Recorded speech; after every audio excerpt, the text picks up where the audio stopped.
रामनवमी वो दिन है जिस दिन भगवान विष्णु के 7वें अवतार भगवान राम ने अयोध्या की धरती पर मानव रूप में अवतार लिया था। वो विष्णु के ही रूप है और भगवान विष्णु के दिव्य गुण हैं। राम शब्द का शाब्दिक अर्थ है जो दैवीय रूप से आनंदित है और जो दूसरों को आनंद देता है और जिसमें ऋषि आनंदित होते हैं। राम नवमी चैत्र अप्रैल मई के महीने में उज्ज्वल पखवाड़े के 9वें दिन युगादि के बाद आती है और वसंत नवरात्रि या चैत दुर्गा पूजा के साथ मेल खाती है। इसलिए कुछ क्षेत्रों में त्योहार 9 दिनों में फैला हुआ है। इस दिन को भगवान राम के जन्मदिन के साथ साथ राम और सीता के विवाह दिवस के रूप में भी मनाया जाता है और इस तरह उन्हें कल्याणोत्सव भी कहा जाता। भगवान राम ने पूर्ण व्यक्ति मर्यादा पुरुषोत्तम का अनुकरण किया। वह करुणा, सौम्यता, दया, धार्मिकता और अखंडता के अवतार थे। यद्यपि उनके पास दुनिया की सारी शक्ति थी, फिर भी वह शांत और सौम्य था। अयोध्या में उनके शासनकाल को परिपूर्ण शासन के प्रतीक के रूप में रामराज्य कहा जाता है। अयोध्या राजा ऋषि मनु द्वारा स्थापित राजधानी थी। राजा दशरथ के शासनकाल के दौरान अयोध्या महान समृद्धि की अवधि तक पहुंच गया, लेकिन दशरथ को एक समस्या थी, उनकी कोई संतान नहीं थी।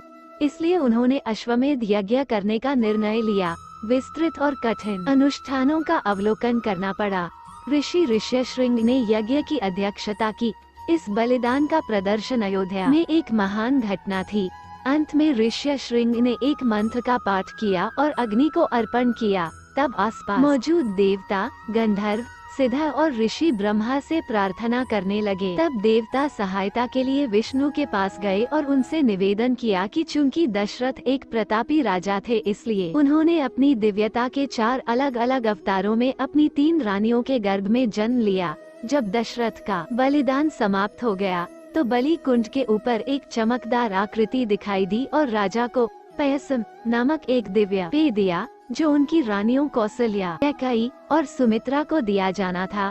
नियत समय में कौशल्या ने राम, कैकेयी को भरत और सुमित्रा को लक्ष्मण और शत्रुघ्न को जन्म दिया। सूर्यदेव को भगवान राम के वंश का पूर्वज माना जाता है, जिसे सौर राजवंश, रघुकुल या रघुवंश, रघु का अर्थ सूर्य और कुला या वामा का अर्थ पारिवारिक वंशज कहा जाता है। तो रघुनाथ, रघुपति, राघवेंद्र आदि के रूप में भी जाना जाता है।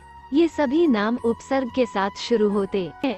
रघु भी सूर्य पूजा के साथ कुछ लिंग का संकेत है। भगवान जन्म के पालन के लिए चुना गया समय वो है जब सूर्य अति हो जाता है और अपनी अधिकतम चमक पर होता है। हिंदू संप्रदायों में रामनवमी के दिन प्रार्थना राम के आह्वान से नहीं, बल्कि सूर्य के शुरू होती है।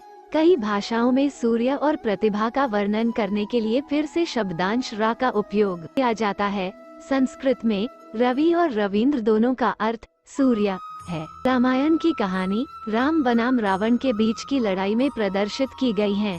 अच्छाई विरुद्ध बुराई की, देव विरुद्ध दानव की, धर्म विरुद्ध अधर्म का एक पौराणिक, शाश्वत, सार्वभौमिक संदेश है। रावण ब्राह्मण था। वो एक महान विद्वान थे जिन्होंने शास्त्र दर्शन पर कई रचनाएं लिखी।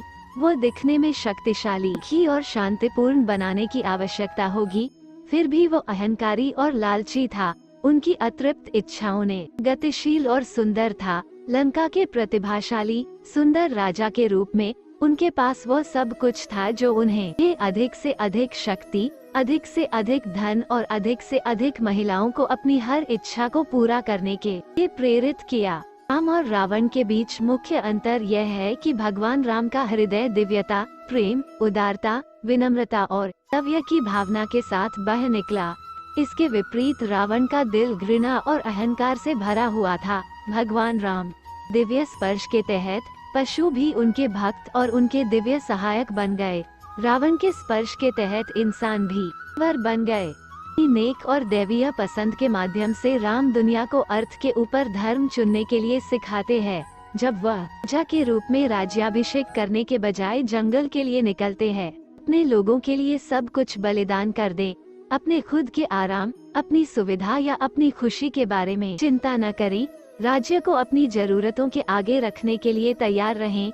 रावण के अहंकार के कारण ही उसका वध हुआ। पहले उसके आत्मा और हृदय की मृत्यु हुई और फिर उसके शरीर की मृत्यु हुई। उसने सोचा कि वह वही है जो संसार चलाता है, उसने सोचा कि वो ये सब करता था। दूसरी ओर भगवान राम हमेशा विनम्र थे और उन्होंने कभी किसी चीज का श्रेय नहीं लिया।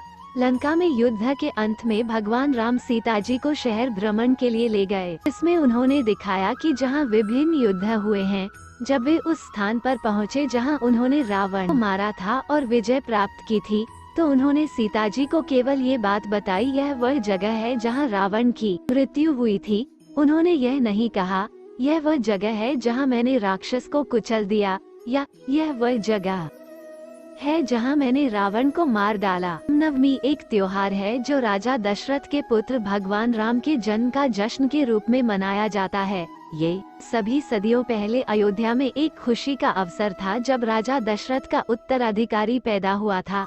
ये एक सपने के सच होने जैसा था, क्योंकि एक उत्तराधिकारी की कमी ने उसे कई सालों तक परेशान किया था।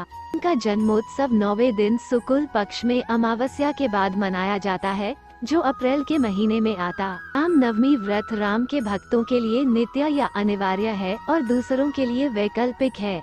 ये कैलेंडर में अत्यधिक विलुप्त होने वाले व्रतों में से एक है जो किसी के पापों को नष्ट कर सकता है और यहाँ तक मुक्ति भी प्रदान करता है। व्रत पिछली रात से ही उपवास के साथ शुरू होता है। नवमी के दिन भी भक्त उपवास जारी रखना पड़ता है, पूजा करते हैं और एक विशेष रूप से तैयार मंदिर में स्थापित राम की पूजा में राम को नमन करते हैं, राम मंत्र का जाप करते हैं और रात्रि में जागरण करते हैं। व्रत के पूरा होने के बाद वो एक दान के साथ छवि को दान कर देते हैं, साथ ही अन्य उपहार उदारता पूर्वक देते हैं। व्रत के दौरान एक ही भोजन करते समय इसमें फल और फलों के अर्घ शामिल हो सकते हैं। वैकल्पिक रूप से यदि पूर्ण भोजन किया जाता है तो इसमें हल्दी, लहसुन, अदरक, प्याज रहित किसी भी प्रकार की सब्जी व आलू शामिल हो सकते हैं। राम नवमी को विभिन्न प्रकार से भजन कार्यक्रमों और पूजाओं से लेकर रथ यात्राओं और पंडाल कार्यक्रमों में मनाया जाता है। भजन कार्यक्रम घरों और मंदिरों में आयोजित किए जाते हैं। इन कार्यक्रमों के दौरान भगवान राम, लक्ष्मण, सीता और हनुमान के गुण गाते हुए भजन गाए जाते हैं। यदि किसी मंदिर में ये कार्यक्रम अक्सर रामायण कथा के साथ होते हैं, जिसमें रामायण का विवरण प्रस्तुत किया जाता है या संपूर्ण रामायण का जाप किया